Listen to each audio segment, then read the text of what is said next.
Dzina la Tate ndi la Mwana ndi la Mzimu Woyera. Amen. Ndikulandireni abale ndi alongo pano pa tiyankhuleni Ambuye. Lero ndi tsiku lachinayi, tsiku lofunika koopsa, tsiku lachinayi loyera. Tsiku la lero timayamba masiku atatu akuluakulu pa chipembedzo, masiku atatu ofunikira pa Chikhristu. These days are called the Paschal or the Holy Paschal Triduum. Masiku atatu okonzekeretsa otifikitsa pachimake pa chipembedzo chathu. Chifukwa chachani? Tsiku la lero timalemekeza, timakondwerera tsiku limene Ambuye Yesu adakhazikitsa, adapanga sakramenti la Eucharistia, thime la chipembedzo chathu cha Chikatolika. Timanena kuti the Eucharist is the source and summit of our faith. Kachiwiri Eucharistia sungafike popanda unsembe. Choncho pamene Ambuye Yesu amakhazikitsa sakramenti la Eucharistia, adapanganso sakramenti la ukulu, sakramenti la unsembe. Tonsefe ndife ansembe chifukwa cha ubatizo wathu. Inde ena ali mu ministerial priesthood, ena ndife unsembe wa chibanja, koma tonsefe ndife ansembe. Ndipo koposaposa tsiku la lero Ambuye Yesu adatipatsa lamulo latsopano, lamulo la chikondi. Lamulo langa nali muzikondana wina ndi nzake, timakondana potumikirana wina ndi nzake.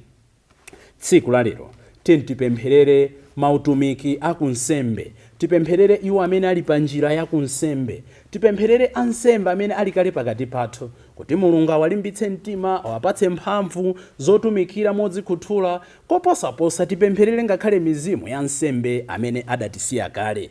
Nzosalakwa tsiku la lero kumufunira wansembe mafuno abwino, kamugulira kamphatso, amve ulemerero kuti ntchito imene amayigwira inde ndi ya Mulungu, koma pakati pa anthu alipo ena amene amapanga appreciate. Tsiku la lero ndi tsiku limene likutifikitsa pathime penipeni pa chikondwerero cha kumene tikulowerako. Ndimati ndipempha nsembe anzanga kuti tsiku la lero mpingo umatipempha zinthu zingapo. Choyamba, misa ya lero ndi misa ya chikondwerero ndithu, nchifukwa yake ulemu uyimbidwa. Misa ya tsiku la lero imatipempha nsembe kuvala zomvala monga mukuonera za white. Misa ya tsiku la lero ansembe timapemphedwa kuti tipange Eucharistia wochuluka, chifukwa tsiku la mawa kulibe nsembe ya misa amayipereka yekha Yesu Khristu mwini. Komanso timapemphedwa kuti Eucharistia umene tigwiritse ntchito la lero tiyesetse ukhale wa flesh, ukhale Eucharistia umene wasandulizidwa, wapangidwa pa nsembe ya misa imene ipangidwe tsiku la lero. Nchifukwa ngakhale Father Frank amatikumbutsa mkati mwa sabatayi kuti tiyesetse kuti nsabatayi tipange Eucharistia woti uzitha. Ndicho linga kuti tsiku la lero chilichonse tikuyamba mwatsopano. Mawa Eucharistia umene ukagwire ntchito ukathenso, chifukwa lero tikalandira Eucharistia tikamaliza mapemphero, Ambuye Yesu tachotsa mu tabenako akakhala kuguwa lowusira, monga adachitira pa nthawiyo, kutuluka mchipinda chomata, chipinda cha mmwamba, kutsetsereka, kudutsa vale ya Kedron. Ambuye Yesu lero atuluka mtabenako akakhala wokha tikapembedza, koma ikwana nthawi ina ikafika 12 koloko sitipembedzanso mwasangalala, kukhala kupembedza mwachinunu kufikira tsiku la mawa pamene tabenako idzakhale yotsegulidwa. Ndicho linga chonena kuti tikamadzachita chaka cha Pasaka, china chilichonse tiyambeso mwatsopano. Mawu oyamba akuchokera m'buku la Exodo mutu wa 12 ndime ya 1 kulekeza 8 kudzawerenganso 11 kulekeza 14. Amene akutiwerengera mawu oyamba ndi Chifundo Nkhoma kuchokera ku St. Bernadette Parish, Diocese ya Mzuzu. Mawu athu achiwiri akuchokera mkalata yachiwiri ya Paulo yolembera mpingo wa kwa Korinto mutu wa 11 ndime ya 23 kulekeza 26. Amene akutiwerengera mawu achiwiri ndi Tabia Gumbo kuchokera ku St. Bernadette Parish, Diocese ya Mzuzu. Ndipo mthenga wabwino ndi monga adalembera Yohane Oyera mutu wa 13 ndime ya 1 kulekeza 15. Amene akutiwerengera mthenga wabwino komanso kutigawira mawu ndi Reverend Father Francis Damaseke kuchokera ku Episcopal Conference of Malawi, ECM. tiyeni abale ndi alongo tisinkhesinkhe limodzi. Mawu a m'buku Loyera. Mawu a m'buku la Exodo 12 kuyamba mzere wa 1 mpaka 8 kuzambiranso 11 mpaka 14. Shauta adankhula kwa Mose ndi Aaroni m'dziko la Igupti kuti, mwezi uno ukhala mwezi woyamba mchaka. Mulengeze kwa khamu lonse la Israeli kuti pa tsiku la 10 la mwezi uno munthu aliyense asadzakhamukire banja mwa wankhosa mmodzi. Banja lililonse lidzatenge mwana wankhosa mmodzi. Banja likachepa kuti silingathe kudya nyama yonse, mabanja awiri oyandikana aphatikizane pamodzi, monga momwe alili anthu. Tsono onsewo adyere pamodzi. Mulinganize chiwerengero cha anthu odya nyamayo, mmodzi amene munthu mmodzi amadyera. Mwana wankhosa wake akhale wopanda chilema, wamphongo, wa chaka chimodzi. Mungathe kusankhulanso mwana wambuzi. Musasunge mpaka tsiku la 14 la mwezi, pamene khamu lonse la Israeli lidzaphe nyama zawozo madzulo ndithu. Tsono asatenga magazi a nyamayo ndi kuwaza pa mphumbi ziwiri za zitseko ndi zapamwamba pa nyumba yawo mmene adyeremo nyamayo.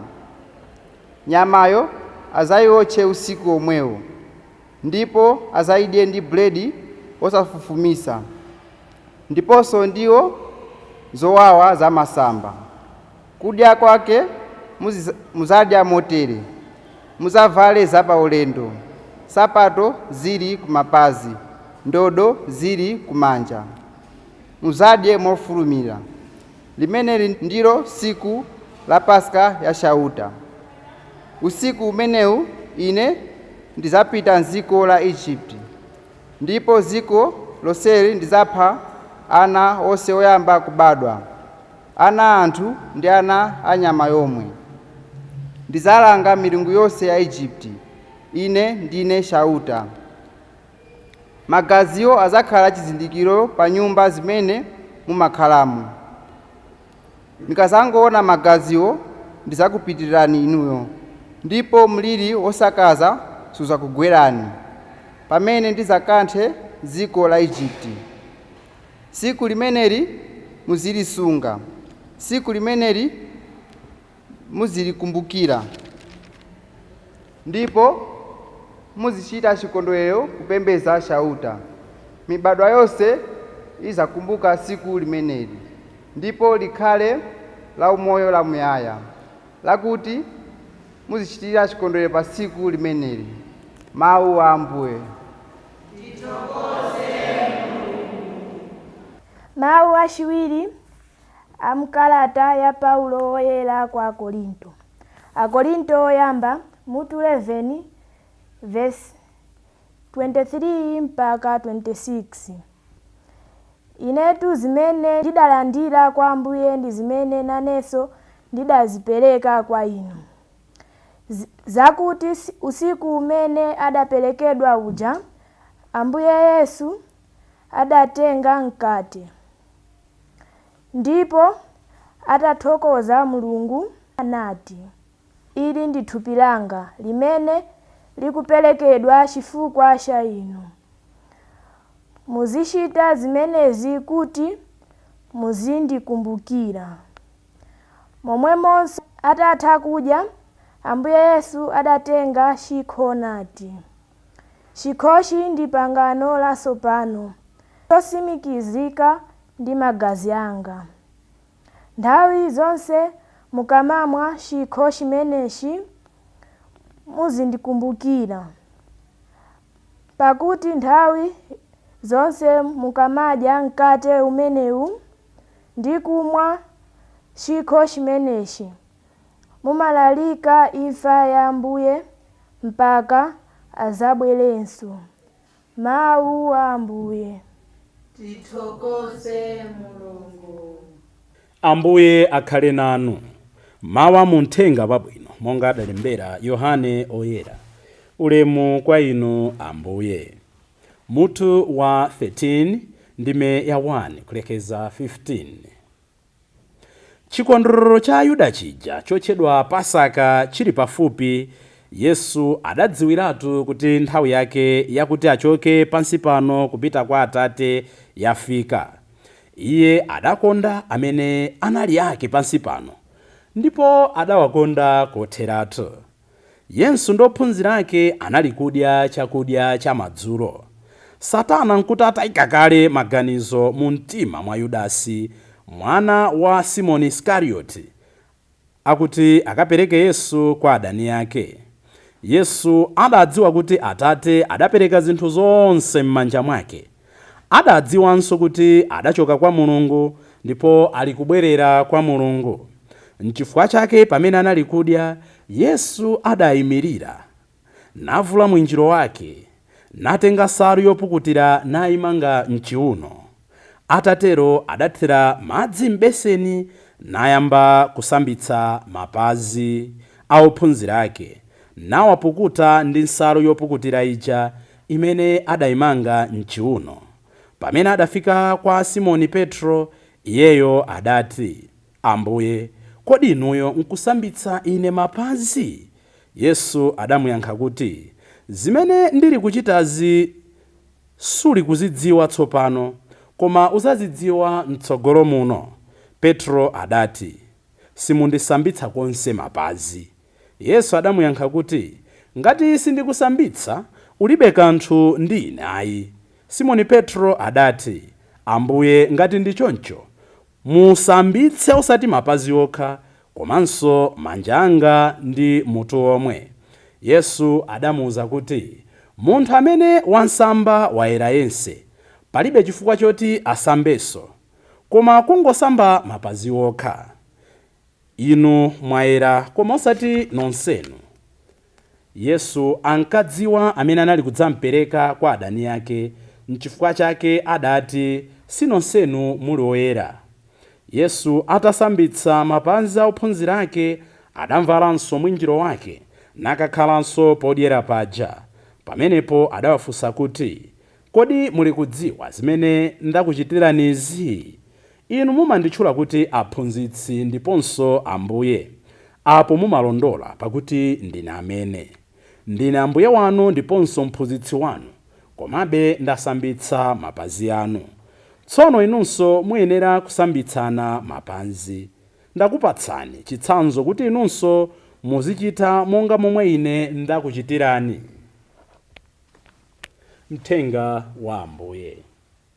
Ulemu kwa inu Ambuye Yesu Kristo. Abale ndi alongo, monga ndanenera poyamba paja, mundiona nkhope iyi ndi yachimwemwe, osati kuti ndikukondwa chifukwa choti tili mu Lenti, koma ndikukondwa chifukwa cha tsiku la lero. Monga ndanenera, ndi tsiku la athu ansembe, tipempherereni. Ndi tsiku la Mkhristu wina aliyense, chifukwa Mkhristu wina aliyense ndi wansembe. Ndi tsiku la ife loti tinyadire, chifukwa ndi tsiku la Ukaristiya. Ndi tsiku limene Ambuye akutipatsa utumiki, muzikondana wina ndi nzake. Mawu athu a tsiku la lero akutithandiza kuti tisinkhesinkhe, kuti timvetsetse ulemerero wa tsiku la lero. Poyambirira tamva Pasaka ya Ayuda. Pasaka imeneyi imachitika amakumbukira zazikulu zimene adawachitira Ambuye m'moyo mwawo. Ndetaona malamulo a Pasaka imeneyoyo, kuti poyambirira akamakachita chikondwerero cha Pasaka chimenechi, amawuza ophunzira ake kuti aliyense abwere ndi mwana wankhosa opanda chilema. Ambuye samfuna kuti pamene tikukondwerera chipulumutso chathu, pamene tikukondwerera chikhristu chathu, pamene tikumbwezera zaulere zimene adatitsanulira, tizimbwezera zinthu zopanda chilema. Tachuluka Khristu, tachuluka nsembe, tachuluka anthu amene timambwezera Mulungu inde koma zinthu za chilema. Timambwezera nthawi ya chilema, tikumbwezera nsembe wa chilema, tikumbwezera zokolola za chilema, tikumbwezera china chilichonse cha chilema. Mulungu ndi wamtengo wapatali. Amafuna kuti pamene tikunthokoza, pamene tikubwera kwa iye, tizibweranso ndi quality things. Ndena muli ndi ana anu, mumafuna akalephera kupita ku uphunzitsi, akalephera kupita ku dokotala, akalephera kupita kuchani, ku Loyera, finally mmati kayesereza unsembe. Ayi, kunsembe sikothawira, kusistere sikothawira, sikopita kuti ndikayese. God wants quality things. Ana nzeru, anaoneka bwino, mahandsome, makwini azipita kumeneko. Ndi zimene Mulungu akufuna, za mtengo wapatali, ndi zimene amakondwera nazo. Ndikangati tampatsa Mulungu zinthu zachilema, zokolola zachilema, ndalama zachilema, mwakashopha mtauni umo, machenji ma 20 kwacha, ma 10 kwacha, zakoini zimenezo ndi mukapereke ku chalichi. Ayi, Mulungu akufuna quality things. Chachiwiri akuti mudzawaze magazi a mwana wankhosa pa chitseko. Do you think kuti Mulungu samadziwa? Amadziwa pamene ana ake ali. Komatu nthawi ina amafuna ife tidziulule pamene tili, tikepo effort, tidzionetse pamene tabisala. Chachikulukulu chikondi chimakhala ndi chizindikiro. Inu ndine sitinganene kuti timakonda Mulungu kapena timakonda anzathu popanda chizindikiro cha chikondi chathu. Tikuyenera tizionetsa zooneka ndi maso kuti tikukonda mpingo wathu, tikuwakonda anzathu, tikuwakonda ana athu, tikuwakonda ansembe athu, tikuwakonda akhristu athu. Kenaka akuwauza kuti mudzadye motere. Bredi osatupitsira, komanso ndiwo zowawa za masamba, osayika mchere koma maherbs owawa. Mudzavale za ulendo, kusonyeza kuti anthu ali pa ulendo, ali kupanga zinthu mwachangu, akupanga zinthu mosiyana ndi mmene adazolowerera. Tikuphunzira chani? Moyo wathu wa Chikhristu ndi ulendo. Tsiku ndi tsiku tikuyenera tizikumbutsana ndife apa ulendo. We are sojourners. Tosefe we are nomads. Tikuyenda tsiku ndi tsiku. Ndi munthu amene ali pa ulendo, munthu amene ndi nomad, sakakamira zinthu za pamene wayima. Chifukwa any day atha kusamuka kupita malo ena.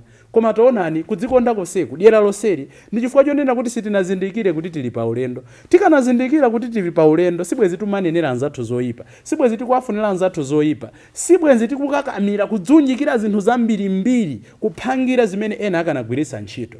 Tili pa ulendo, tikuyenera kuti tithandizane apa ulendo, kugawana zimene Mulungu watipatsa pa ulendo wathu. Komatu chikondwero chimenechi chinali chikondwero cha banja lonse.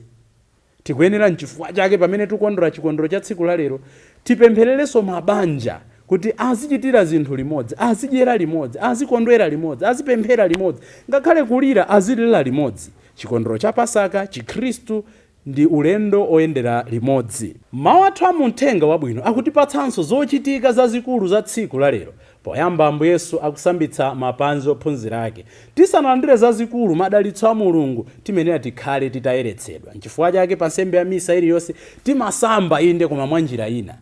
Nchifukwa yake wansembe akatiuza cholinga cha nsembe ya misa, amanena kuti tisanayipereke nsembe ya misa tidziyeretse, tisambe, tilape machimo athu. Ndikulakwa kulandira Ukaristiya utaphonya chigawo chimenecho cha nsembe ya misa. Anzako atanena kale ndikululira pemphero lakulapa, iwe ndikumapitiriza ukalandira nawo phwando limeneli. Aya abale. Chachiwiri, pamene akuwasambitsa mapazi akufuna ife nthawi ndi nthawi tizisamba m'Chikhristu chathu. Koma koposaposa tikumva kunena kuti amene wasamba mapazi wayera yese. Chifukwa Petro amanena kuti ayino simungasambitse mapazi angayi. Ndi Ambuye Yesu amanena kuti ngati sindikusambitsa ulibe gawo mufumu wanga, ulibe gawo ndine. Petro nkupita ku extreme ina ndemu ndisambitse thupi lonse. Ambuye Yesu nkumanena kuti ayi wasambatu mapazi wayera yese. Izi zikuyankha funso limene nthawi zina timakangana, malo momayeretsa mitima yathu timachedwa ndi kukangana zinthu zosathandiza. Ubatizo weni ndokamizana m'madzi, ndeti matani kupita tonse ku Yorodani kuja. Ambuye Yesu akunena kuti kama madzi mwathira pa chimphumi, kamuthirana pachala, kamuthirana kuti, koma ngati madziwo mwathirana dzina la Atate ndi la Mwana ndi la Mzimu Woyera, ameneyo wayera yese. Palibe phindu okuti takabatizana ku Yorodani nkukhalabe mochimo. Chifukwa ubatizo weni umachitika mu mtima mwathu. Nchifukwa chake iye amene kawathidwa madzi ankapo, kawathidwa madzi ansosala, kawathidwa madzi anchigubu, kawathidwa madzi mu mtsinje, akuyenera atembenuke mtima. True change is a U-turn, is metanoia. Wasamba mapazi wayera yese. Mulungu akamafuna kuchita zazikulu mmoyo mwathu tizivomereza zimene afuna akwaniritse. Petro anali kulimbalimba, ngati sindikusambitsa mapazi ulibe kanthu mufumu wanga. Mulungu akafuna kutichitira zazikulu, let us learn to cooperate with his will. Kenaka tikumva muthenga wabwino, tikungochita mwakalawe, tikumva kuti kodi muli kudziwa zimene ndakuchitirani izi. Ophunzira aja atasambitsa mapazi, atamanga lomba wake mchiuno, sanali kumvetsa kwenikweni chimene chili kuchitika. ndeti dzifunsefunso, timamvetsa zimene zimachitika pa chipembedzo? Nchifukwa chani lero tikuvala white, mawa timvale red, masiku alenti timavala pepo? Timakhala tikumvetsa zimene zija. Nchifukwa chani timatsa makandulo? Nchifukwa chani lero Eucharistia uchotse mtabenako ukayika kuguwa lowusira? Nchifukwa chani tsiku la mawa sikukhala nsembe ya misa? Ena timamvetsa, tithokoze Mulungu. Ena sitimamvetsa koma sitimafuna kufunsa. Nchifukwa chani anthu amasiya atate ndi amayi awo nkukaphatikizana nkukhala thupi limodzi? Kodi nchifukwa choti azikachapirana? Kodi nchifukwa choti azingogonera limodzi? Tiphunzire kumvetsa zimene zimatichitikira m'moyo mwathu. Namondwe amene watigwerera pakati pathu, kodi tikumvetsa cholinga cha Mulungu? Pali maphunziro ambiri, pali zochitika zambiri zimene mwina sitimatha kumvetsa m'moyo mwathu. Lero ndi tsiku lalikulu, tsiku lopempherera nsembe, tsiku lonyadira Eucharistia, tsiku lonyadira utumiki pakati pa wina ndi nzake. Eucharistia umatimanga pamodzi. Zizioneka zipatso zolandira Eucharistia. Chipatso choyamba, Eucharistia umapangidwa ndi bread, koma bread kuti afike amapangidwa ndi tirigu, kambewu kakang'ono katasunguliridwa, katagayidwa. Timbewu tosiyana-siyana timabwera pamodzi ndi kupanga tirigu, ndi kupanga mkate, ndi kupanga bread amene amapanga Eucharistia. Zinthu zing'ono-zing'ono kuyikidwa pamodzi zimakhala zazikulu. Olandira Eucharistia chimodzimodzi tikuyenera kukhala anthu ogwirizana, anthu aumodzi. Zimamvetsa chisoni kumaliza nsembe ya misa nkumatukwanizana a Khristu, nkumatukwanizana ndi nsembe, nkumayambana, nkumapyerana mtima.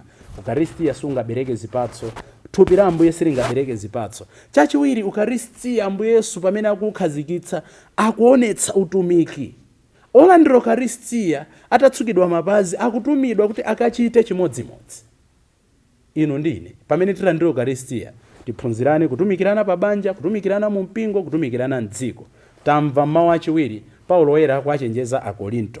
Zimene ndidalandira ndi izi: Ambuye Yesu pa usiku umene anali kuperekedwa adatenga bread. Ndi tikabwerera mbuyo pang'ono Paulo amatitsimikizira, komatu polandira thupi limeneli mukuyenera mutadziyang'ana bwino, nchifukwa ambiri mwa inu muli kudwala, ena amwalirapo kale. Eucharistia kuti ubereke zipatso zokhalitsa, zipatso za mtendere, zipatso za chiyero, zipatso za umodzi, tiziulandira titakonzekera bwino.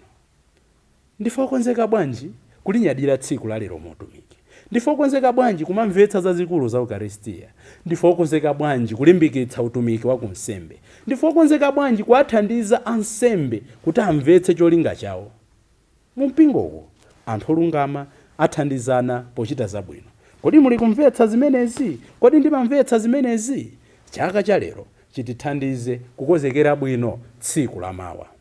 Ngati nkotheka, ikatha nsembe ya misa ya tsiku la lero, pitani mukapembedze Eucharistia kufikira 12 koloko, pamene tsopano titha kupembedza mwachinunu, chifukwa tsiku la mawa ndi tsiku la chipulumutso, tsiku limene Ambuye Yesu atiuze kuti kwatha. Pamene Ambuye Yesu azitiuza mawa kuti kwatha, Eucharistia umene tilandire lero utithandize kuyera mtima kuti tilandire madalitso amene akutibweretsera pa Pasaka. Ndikufunireni tsiku lopambana. Ambuye atidalitse, Ambuye azikhala nafe, Ambuye atiyeretse, Ambuye azititeteza. M'dzina la Atate ndi la Mwana ndi la Mzimu Woyera. Amen.